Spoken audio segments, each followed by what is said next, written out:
যেটা পড়ে যাবে ওইটাই হয়ে যাবে মিথ্যা ধর্ম, যেই গ্রন্থ পড়বে না ওটা হবে সত্য ধর্ম। এবার শাহ আব্দুল আজিজ মুহাদ্দিস দেহলভী রাহমাতুল্লাহি আলাইহি বললেন, একটা কোরআন শরীফ নিয়ে আসো তোমরা। কোরআন শরীফ নিয়ে আসা হলো, একদিকে বাইবেল আরেকদিকে আল্লাহর কোরআন। একদিকে বাইবেল খ্রিস্টানের হাতে, আরেকদিকে মুসলমানের হাতে কোরআন। মুসলমানের হাতে কোরআন। খ্রিস্টান বড় খুশি, কারণ খ্রিস্টান বেটা একটা বাটপারি করছে। ওই বাটপারি একটু পরে আপনারা বুঝবেন। এবার হুজুর বললেন, কোরআন শরীফ পড়ে আলাপ কি?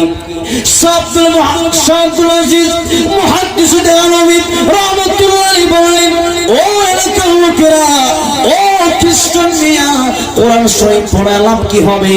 বাইবেল পড়ে আলাপ কি হবে? তোমার বাইবেল পড়ানোর দরকার নাই, আমার কোরআন শরীফ পড়ানোর দরকার নাই। যদি তোমার ভিতরে সব সাহস থাকে, তোমার খ্রিস্টান ধর্ম যদি সত্য হয়ে থাকে, তুমিও আগুনে লাফ দেবা, আমিও আগুনে লাফ দেব।